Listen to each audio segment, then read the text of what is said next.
watch this video and I'll take my lessons from here.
So quickly, anybody from the audience who can tell me what they learned from that video?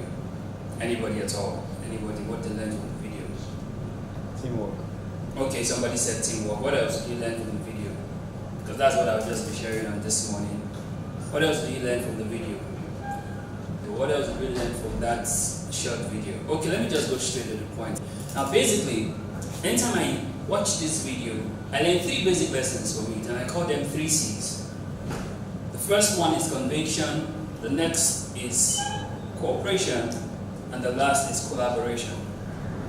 Now when the video started, you could see that there was a problem which depicts our current situation as a country, and globally there's still a problem. And you could see people talking over the problem and people just not really too concerned with what the problem is or how to solve it. But then a little boy who probably could have taken another path because he was going to school and ignored the problem, like, okay, it's really not my business, it really doesn't concern me, and move on. But the little boy was the only person there who realized that he could do something about the problem. Now the question is, the problem you face every now and then, challenges you see yourself faced with, do you believe that you can do something about it? Now you saw that the boy came down from the bus, went to where the problem is, stood for a while, dropped his bag, and put his hands on the tree to move the tree. Literally thinking you will know that this boy will not be able to move this tree. There is no way on God's green earth that this boy can move the tree. But because he had conviction that this problem will be solved, he continued to do what he knew he could do.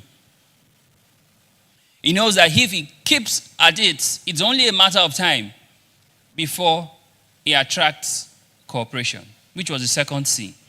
Now take note, in that same video, the people who came to help him were not the elderly first. They were the people that were young like him. Which means, in the things you do in this life, when you begin, the people who will first come to your aid to cooperate with you are the people who have like minds with you. But the challenge is that we are looking out for people who we feel should help us. And when they turn us down, we feel disappointed. But the young boy, if you notice again in the video, if you can recall, he didn't go out calling for people to come and support him. He just kept doing what he was doing. What does that tell you? The moment you continue to do what you do, it's only a matter of time before your conviction in what you do attracts support to you. So young kids like him came and they joined him. And look at it, they were doing it excited. So which means if you are solving a problem, because like we have been told from the first speaker that we are called to solve problems. If you are solving a problem, you must be solving the problem excited. The first speaker said, and I truly believe you can be solving people's problem and still be hungry. Yes.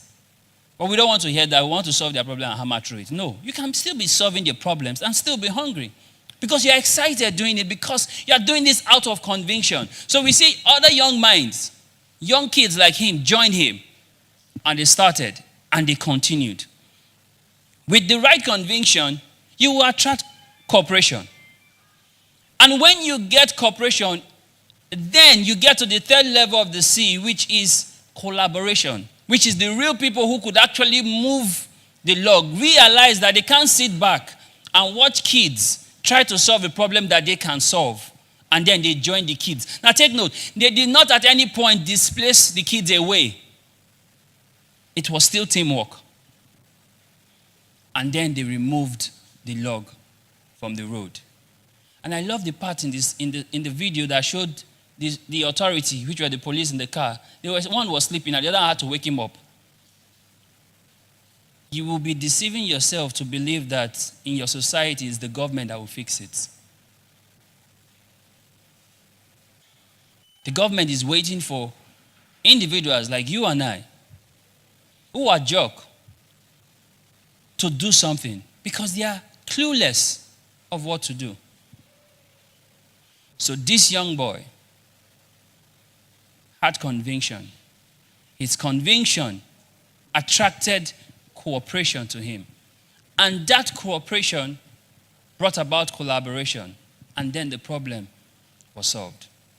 What are you facing right now? Do you have conviction that you can change that thing? Because it's that conviction that you have that will bring the support that you need. You should not go out looking for who will support you. Keep doing what you are doing with conviction. Support will look for you. Keep doing what you are doing with conviction. Any man who doesn't have conviction would always suffer from indecision.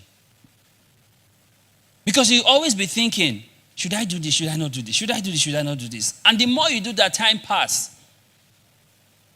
And that's why I see a lot of people suffer from what they call analysis paralysis. They keep analyzing, how do I do this? How do I do this? But once you have conviction, you know what you should do, and you go ahead to do it, irrespective of who is supporting you at the moment. Because people can literally see through you and know that if this person has conviction or not. And with that conviction, he was able to get cooperation.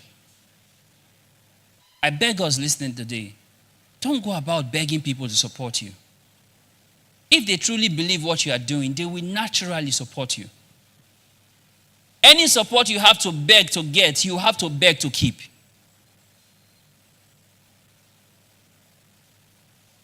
I'm not saying don't ask for support. You could ask. But if you have to beg to get the support, you also have to beg to keep it.